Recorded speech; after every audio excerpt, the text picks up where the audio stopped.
नमस्कार दोस्तों, स्वागत है आपका हमारे YouTube चैनल बायो गुरु पर। आपके स्वयं के मूल्यांकन के लिए हमने एक क्विज की शुरुआत की है, जिसमें आप पिछली वीडियो में आपने क्या कुछ जाना, क्या कुछ सीखा, उसका मूल्यांकन स्वयं कर सकते हैं क्विज भरकर और उसका रिजल्ट तुरंत पाकर। आपको हर वीडियो के नीचे डिस्क्रिप्शन में पिछली वीडियो के क्विज के लिंक मिल जाएंगे, जिसे सोल्व करके अपना मूल्यांकन स्वयं करें। तो चलिए वीडियो शुरू करते हैं। आज हम 12th बायोलॉजी लेसन 4, जिसका नाम है पादप जनन की विशिष्ट विधियां का पार्ट 1 शुरू कर रहे हैं। चलिए शुरू करते हैं। आज हम पादप जनन की विशिष्ट विधियों के बारे में जानेंगे। हमने पिछले चैप्टर की वीडियो में देखा कि पादप जनन में जो लैंगिक विधियां होती हैं उन्हें विस्तार से जाना कि उनमें लैंगिक क्रियाएं किस प्रकार होती हैं, अर्धसूत्रण, युग्मक, संलयन और निषेचन किस प्रकार होता है। आज हम जानेंगे कि पादप जनन की ऐसी विधियां भी होती हैं जिनमें किसी प्रकार का निषेचन नहीं होता और नए पौधों का निर्माण हो जाता है। हमने पिछली वीडियो में लैंगिक जनन में पढ़ा था कि निषेचन के द्वारा नए पौधों का निर्माण। अब हम पढ़ेंगे बिना निषेचन के द्वारा नए पौधों का निर्माण किस तरीके से किया जाता है। तो पादप जनन की उन विधियों को क्या कहते हैं? पादप जनन की विशिष्ट विधियां कहते हैं। तो चलिए शुरू करते हैं। तो पादप जनन की विशिष्ट विधियां किस प्रकार की होती हैं? जिनमें पादप जनन की ऐसी विधियां जिनमें बिना निषेचन के नए पौधे का निर्माण हो, बिना निषेचन के नए पौधे का निर्माण,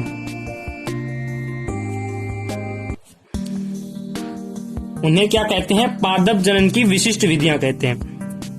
पादप जनन की विशिष्ट विधियां। अब इन विशिष्ट विधियां को कुछ लेखक अलैंगिक जनन में रखते हैं। अलैंगिक जनन मतलब कुछ लेखक पादप जनन की विशिष्ट विधियों को अलैंगिक जनन का ही पार्ट मानते हैं। अलैंगिक जनन। तो आज हम पादप जनन की विशिष्ट विधियों की पहली विधि पढ़ेंगे, असंग जनन, जिसे इंग्लिश में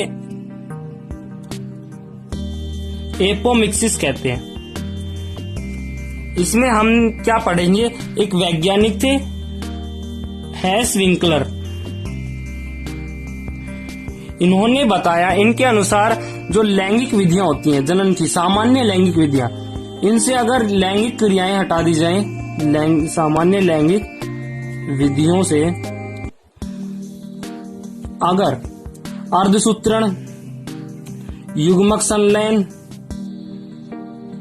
ये सभी लैंगिक विधियां हैं। हमने पिछले चैप्टर्स में जान लिया था अर्धसूत्रण, युग्मक, संलयन और निषेचन। अगर सामान्य लैंगिक विधियों से अर्धसूत्रण, युग्मक, संलयन और निषेचन को अगर हटा दिया जाए, उनका पृथक्करण कर दिया जाए, तो हैस विंकलर के अनुसार वो सामान्य लैंगिक विधियां असंग जनन कहलाती हैं। अब इनके अनुसार, इनकी परिभाषा के अनुसार असंग जनन जो होता है वो दो प्रकार से होता है। दो प्रकार का होता है। पहला है बीजाणुद्भिद, बीजाणुद्भिद असंग जनन, और दूसरा है युग्मकोद्भिद असंग जनन। तो इनकी परिभाषा के अनुसार असंग जनन जो होता है वो दो प्रकार का होता है, बीजाणुद्भिद असंग जनन और युग्मकोद्भिद असंग जनन।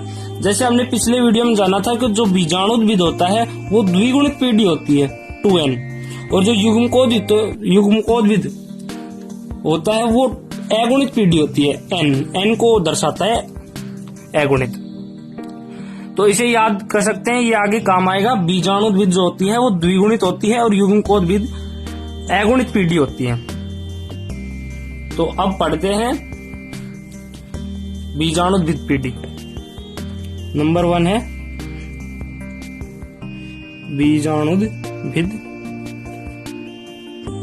बीजाणुद्भिद असंग जनन। इसमें हम क्या पढ़ेंगे? इसमें पढ़ेंगे कि जो भ्रूण होता है वो बिना निषेचन के द्विगुणित होता है 2n। अभी जाना था 2n द्विगुणित, बीजाणुद्भिद द्विगुणित होती है। इसमें जो भ्रूण बनता है वो द्विगुणित होता है भ्रूण किससे बनता है? जैसे ये बीजांड है, इसमें ये भ्रूण कोश है, इसके बीजांड के चारों ओर अध्यावरण पाया जाता है। ये जो अध्यावरण होता है वो 2n होता है, मतलब द्विगुणित होता है, और जो ये बीजांड काय होता है ये भी द्विगुणित होता है। अब ये भ्रूणकोश है, इसमें 3 अगुणित कोशिकाएं बीजांड द्वार की तरफ और 3 निभाग की तरफ। इनको तो एंटीपोडाल कोशिकाएं कहा जाता है और इन्हें अंड समुच्चय कहा जाता है, और बीच में केंद्रकीय कोशिका होती है। इस प्रकार ये 7 कोशिकीय और 8 केंद्रकीय अवस्था में होता है परिपक्व भ्रूणकोश। अब बीजाणुद्विज असंजनन में क्या होता है? अंड कोशिका से तो हमने पिछली वीडियो में पढ़ लिया था कि अंड कोशिका जब निषेचित होती है तो उसके बाद भ्रूण बनता है, वो द्विगुणित होता है, लेकिन इसमें निषेचन होता है। अब हम पढ़ रहे हैं असंजनन, मतलब बिना निषेचन के। तो इनमें जो भ्रूण बनता है वो या तो बीजांड काय से बनेगा या अध्यावरण से।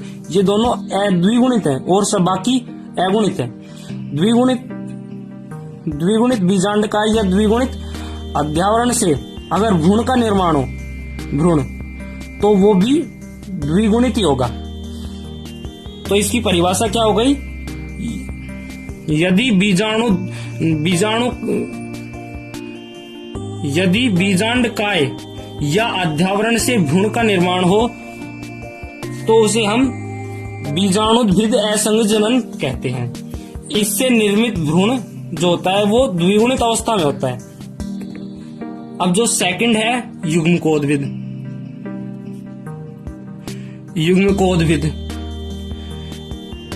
असंजनन।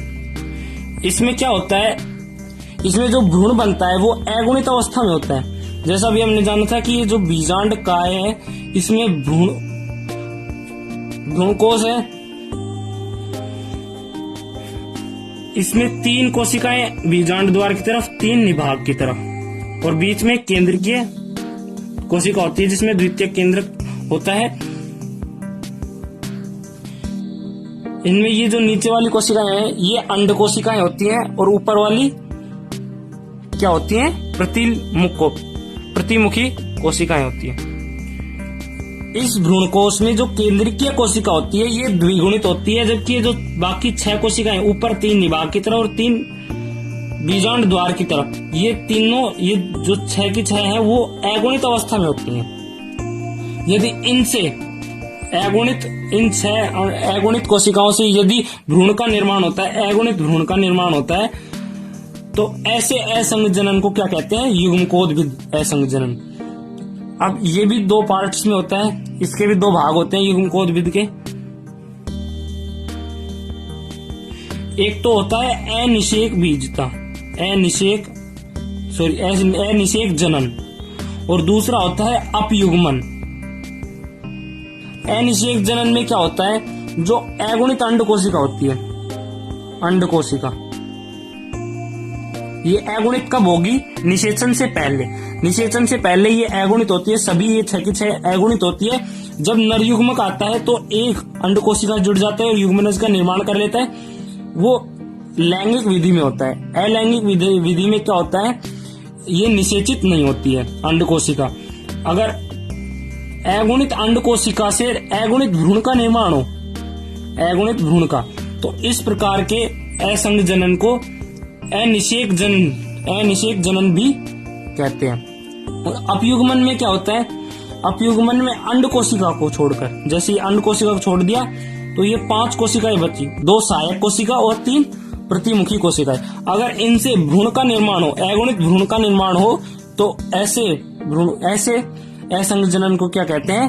अपयुग्मन कहते हैं। तो चलिए दोबारा से जान लेते हैं अभी हमने क्या क्या पढ़ा है, उसे रिपीट कर लेते हैं। जो बिना निषेचन के नए पौधों का निर्माण होता है वो पादप जनन की विशिष्ट विधियां कहलाती हैं। कुछ वैज्ञानिक, कुछ लेखक इन्हें अलैंगिक जनन का पार्ट मानते हैं। जो अलैंगिक जनन होता है वो 2 प्रकार का होता है। कौन कौन सा होता है? कायिक जनन, ये हमने फर्स्ट चैप्टर में पढ़ लिया था। कायिक जनन और अनिषेक बीजता, लेकिन यहाँ हम विशिष्ट विधियों के बारे में पढ़ रहे हैं। तो हैंस वेंकलर ने बताया था कि सामान्य लैंगिक विधियों से अगर हम अर्धसूत्रण, युग्मक, संलयन और निषेचन की क्रिया को हटा दें तो वो असंगजनन कहलाता है। इनके परिभाषा के अनुसार असंगजनन जो होता है वो दो प्रकार का होता है, बीजाणुद्भिद असंगजनन और युग्मकोद्भिद असंगजनन। बीजाणुद्भिद असंगजनन में द्विगुणित भ्रूण बनता है, जबकि युग्मकोद्भिद असंगजनन में अगुणित भ्रूण बनता है। अब जो बीजाणुद्भिद असंगजनन होता है उसमें भ्रूण का निर्माण किससे होता है, या तो बीजांड काय से होगा जो द्विगुणित होता है, या फिर अध्यावरण से होगा जो भी द्विगुणित होता है। तो अगर इन दोनों द्विगुणित, किसी भी द्विगुणित से अगर भ्रूण का निर्माण हो तो भ्रूण भी द्विगुणित होगा। और युग्मकोद्भिद असंगजनन में क्या होता है, इनमें ना तो बीजांड काय से बनता है ना अध्यावरण से बनता है, जबकि इनमें बनता है भ्रूण कोश से, भ्रूण कोश की किसी कोशिका से। जैसे भ्रूण कोश की सभी 6 की 6 कोशिकाएं अगुणित होती हैं, अगर उनसे भ्रूण का निर्माण हो तो वो भ्रूण भी अगुणित ही होगा।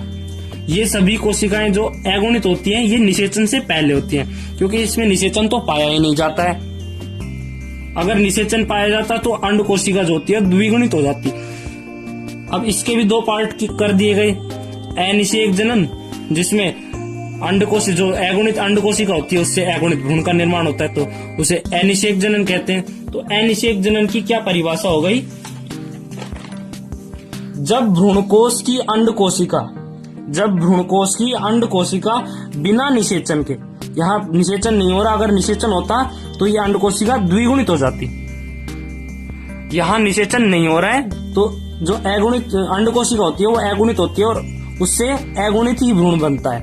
अब ये अपयुग्मन क्या होता है, अपयुग्मन अंड कोशिका को छोड़कर जो 2 सहायक कोशिकाएं होती है और 3 प्रतिमुखी कोशिकाएं होती है, अगर उनसे अगुणित भ्रूण का निर्माण हो तो उसे अपयुग्मन कहते हैं। तो ये तो हो गए हैंस विंकलर के अनुसार असंगजनन के पार्ट्स। अब जो पंचानन माहेश्वरी हैं, पंचानन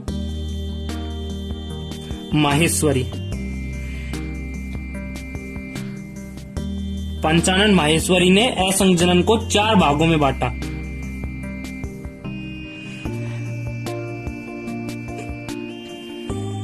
अनावर्ती, पुनरावर्ती, अपस्थानिक और कायिक। अभी हम अनावर्ती और पुनरावर्ती को एक साथ समझेंगे, अपस्थानिक और कायिक को भी साइड में कर देते हैं। जो अनावर्ती और पुनरावर्ती जो होती हैं वो लगभग सेम होती है, तो इन्हें हम दोनों को एक साथ पढ़ेंगे ताकि ये अच्छे से समझ में आ जाए। तो ये जो अनावर्ती असंगजनन होता है इसमें जो गुरु बीजाणु मातृकोशिका होती है, जैसे ये गुरु बीजाणु मातृकोशिका है, ये अर्धसूत्री विभाजन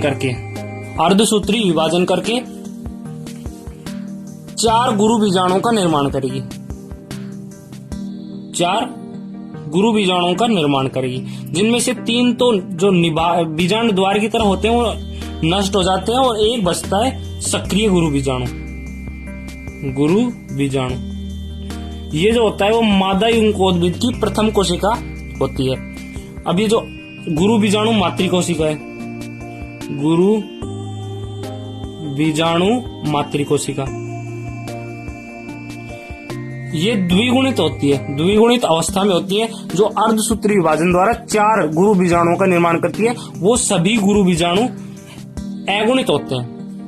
तो एक तो इनमें तो अनावर्ती असंगजनन में गुरु बीजाणु 4 जो गुरु बीजाणु मातृकोशिका होती है वो अर्धसूत्री विभाजन द्वारा 4 गुरु बीजाणुओं का निर्माण करती है, जबकि पुनरावर्ती में ऐसा नहीं होता है। पुनरावर्ती में क्या होता है, जैसे ये गुरु बीजाणु मातृकोशिका है, गुरु बीजाणु मातृकोशिका ये द्विगुणित अवस्था में होती है, ये अर्धसूत्री विभाजन नहीं करती है। अर्धसूत्री विभाजन द्वारा कोई किसी भी प्रकार के 4 गुरु बीजाणु नहीं बनाती है, तो ये द्विगुणित अवस्था में होती है। और ये जो गुरु बीजाणु है इसमें अगुणित अवस्था में होता है। तो अब ये गुरु बीजाणु अगुणित अवस्था में है, तो आगे चलकर जो भ्रूणपोष बनाएगा वो भी भ्रूणकोश ये भी n प्रकार का होगा, अगुणित होगा। जबकि इसमें जो भ्रूणकोश होगा वो द्विगुणित होगा। तो इससे बनने वाले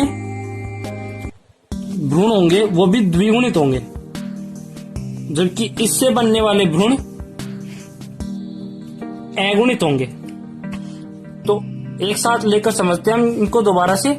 जो गुरु बीजाणु मातृकोशिका होती है वो अनावर्ती असंजनन में सक्रिय गुरु बीजाणु का निर्माण करती है अर्धसूत्री विभाजन द्वारा। इस प्रक्रिया में 3 गुरु बीजाणु नष्ट हो जाते हैं और अकेला गुरु बीजाणु बचता है जो अगुणित होता है, जो आगे चलकर अगुणित भ्रूणकोश का निर्माण करता है। जबकि पुनरावर्तीय संयोजन में जो गुरु बीजाणु मातृकोशिका होती है वो विभाजित नहीं होती है और वो द्विगुणित अवस्था में ही होती है, और वो आगे चलकर द्विगुणित भ्रूणकोश का निर्माण करेगी जो द्विगुणित भ्रूण का निर्माण करता है। जैसे अब ये अनावर्तीय असंजनन में जो भ्रूणकोश बनता है उसके चारों तरफ अध्यावरण पाया जाता है, इसके चारों तरफ भी अध्यावरण पाया जाता है।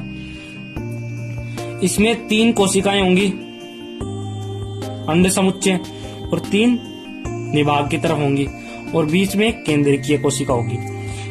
इसमें भी इसी प्रकार से होंगी, 3 कोशिकाएं इधर बीजांड द्वार की तरफ, 3 निभाग की तरफ और 1 बीच में। तो अनावर्तीय असंजनन में क्या होता है, जो ये सभी कोशिकाएं होती हैं ये 6 ये अगुणित होंगी। अगुणित क्यों होंगी? क्योंकि इनमें भ्रूणकोश जो होता है वो अगुणित होता है, इनमें भ्रूणकोश द्विगुणित होता है। तो इसकी जो सभी कोशिकाएं हैं वो द्विगुणित होंगी, द्विगुणित।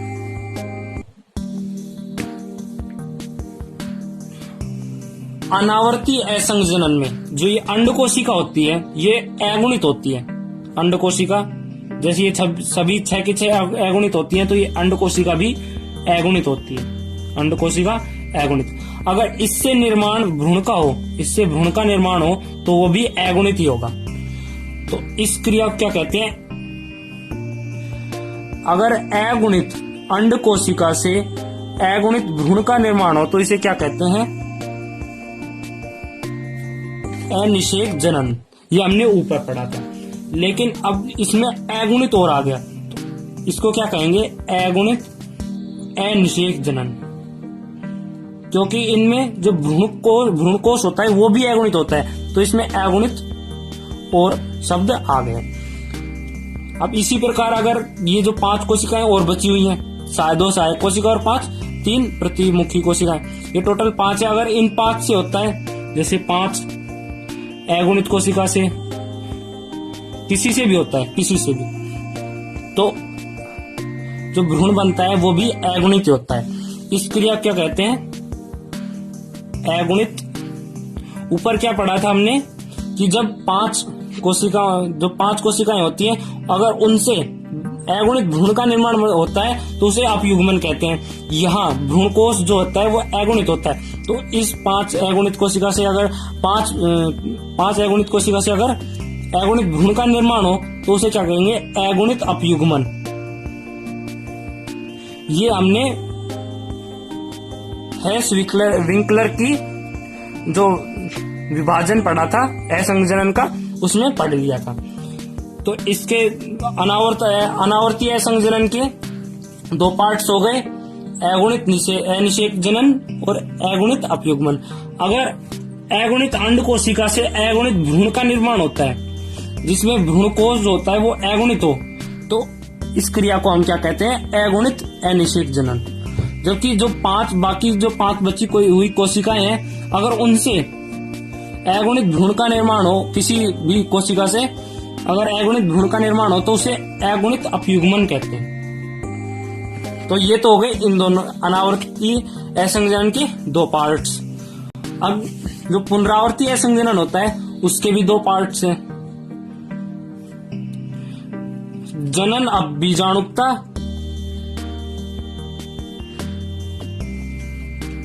और कायिक बीजाणुता।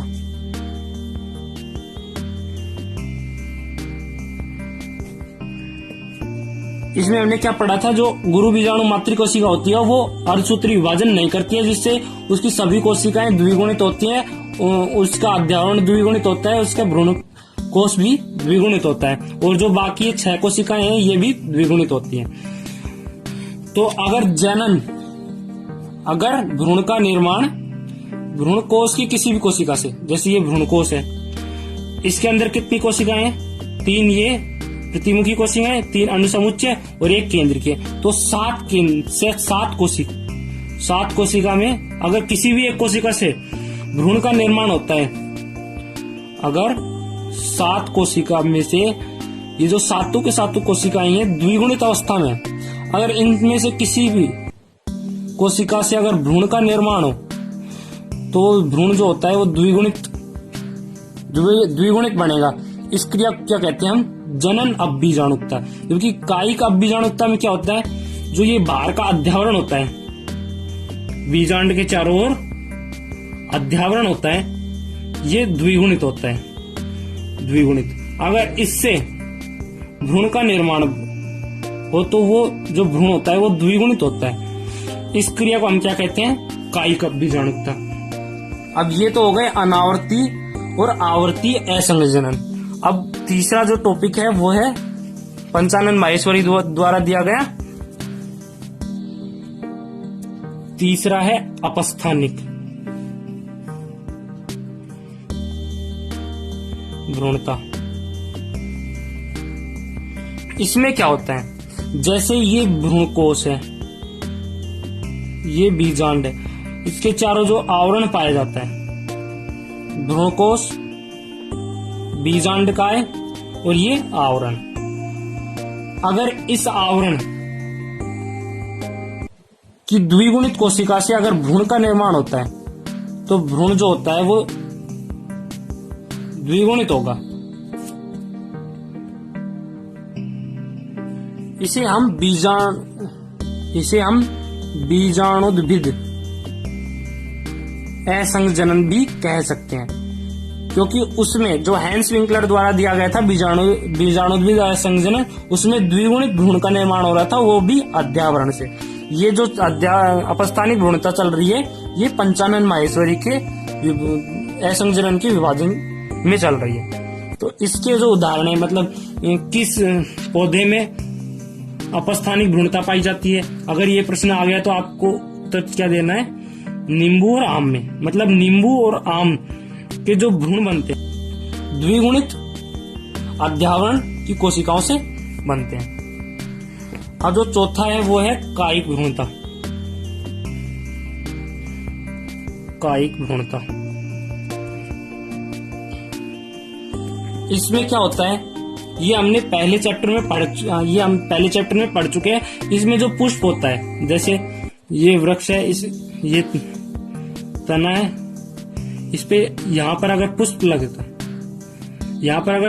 है, तो यहाँ कायिक भ्रूणता में क्या होता है, पुष्प नहीं पाया जाता। यहाँ पर क्या पाई जाती हैं, पत्र प्रकलिकाएं, जिन्हें बुलबिल्स कहते हैं।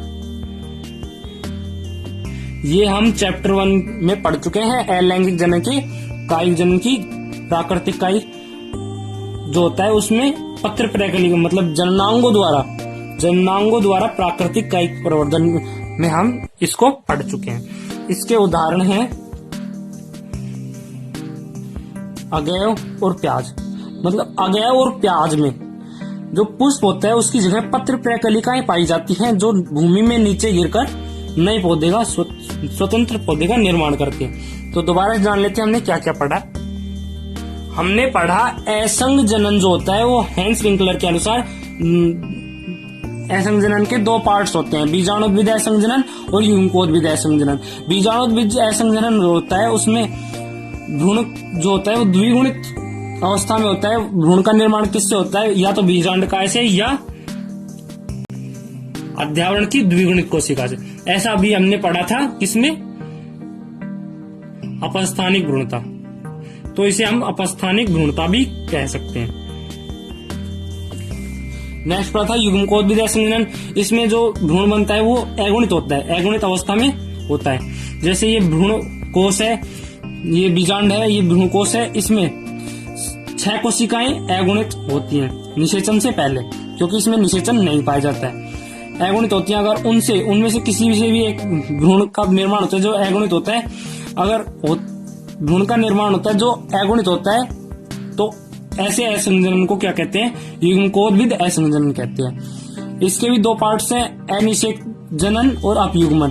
अनिषेक जनन में क्या होता है, जो अगुणित अंड कोशिका होती है, इन अंड समुच्चय की जो बीच की कोशिका होती है, अंड कोशिका, ये अगुणित होती है। अगर इससे भ्रूण का निर्माण हो, अगुणित भ्रूण का निर्माण हो, तो इसे हम अनिषेक जनन कहते हैं।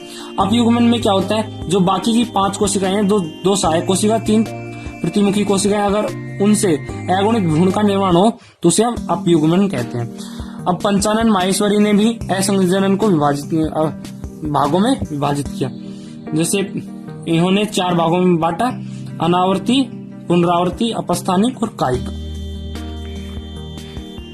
इनमें हम पहले अनावर्ती असंजनन और पुनरावर्ती असंजनन को एक साथ पढ़ेंगे। अनावर्ती असंजनन में क्या होता है, जो गुरु बीजाणु मातृ कोशिका होती है वो द्विगुणित होती है, वो 4 गुरु बीजाणुओं का निर्माण करती है अर्धसूत्रण विभाजन द्वारा। इसमें जो गुरु बीजाणु होते हैं वो N होते हैं, उनमें 3 तो गुरु बीजाणु नष्ट हो जाते हैं, एक गुरु बीजाणु बनता है अगुणित, जो अगुणित भ्रूणकोश का निर्माण करता है, उसकी सभी कोशिकाएं अगुणित होती हैं। जबकि पुनरावर्ती असंजनन में क्या होता है, गुरु बीजाणु मातृ कोशिका होती है, वो द्विगुणित होती है, वो द्विगुणित भ्रूणकोश का निर्माण करती है, तो उसकी सभी कोशिकाएं द्विगुणित होती हैं। अगर किसी भी कोशिका से भ्रूण का निर्माण बने तो भ्रूण भी द्विगुणित होगा। इसमें जो होते हैं 7 कोशिकाएं होती हैं, टोटल 7 कोशिकाएं होती हैं, जो सातों के सातों द्विगुणित अवस्था में होती है। इन 6 से अगर वो द्विगुणित भ्रूण का निर्माण हो तो उसे पुनरावर्ती असंजनन कहते हैं। अब इसके भी 2 पार्ट्स हैं, जनन अपबीजाणुकता और कायिक अपबीजाणुकता। जो जनक अपबीजाणुकता होती है उसमें 7 कोशिका, टोटल 7 कोशिकाएं होती हैं। अगर 7 में से 6 होगा, यहाँ पर 6 कोशिका जो द्विगुणित होती है, बीच का तो भ्रूण कोश का निर्माण करता है। 6 कोशिका जो द्विगुणित होती है वो अगर भ्रूण का निर्माण करे, द्विगुणित भ्रूण का, तो उसे हम जनन अपबीजाणुकता कहते हैं। अब जो कायिक अपबीजाणुकता पढ़ रहे हैं, इसमें क्या होता है, बीजांड के चारों ओर जो आवरण पाया जाता है वो द्विगुणित अवस्था में होता है। अगर उससे द्विगुणित भ्रूण का निर्माण बने तो उसे हम कायिक अपबीजाणुकता कहते हैं। 3rd नंबर है अपस्थानिक भ्रूणता। इसमें क्या होता है, ये बीजाणुद्भिद असंजनन का ही एक पार्ट है, मतलब बीजाणुद्भिद असंजनन के तरीके से ही होता है। इसमें क्या होता है, जो बीजांड के चारों ओर अध्यावरण पाया जाता है वो द्विगुणित होता है। अगर उससे द्विगुणित भ्रूण का निर्माण बने तो उसे हम अपस्थानिक भ्रूणता कहते हैं। ऐसा बीजाणुद्भिद असंजनन में अभी हमने पहले पढ़ा था। ऐसा किसमें होता है, नींबू और आम में। चौथा है कायिक भ्रूणता। कायिक भ्रूणता में क्या होता है, जो पुष्प होता है उसकी जगह पत्र कलिकाएं या बुलबिल्स पाई जाती हैं, जो स्वतंत्र पौधे का निर्माण कर लेती है बिना निषेचन। ये बिना निषेचन के होता है। ऐसा किसमें होता है, अगेव और प्याज में। अगर आपको नोट्स की पीडीएफ चाहिए तो नीचे डिस्क्रिप्शन में दिए गए लिंक पर क्लिक करके आप नोट्स की पीडीएफ प्राप्त कर सकते हैं। धन्यवाद।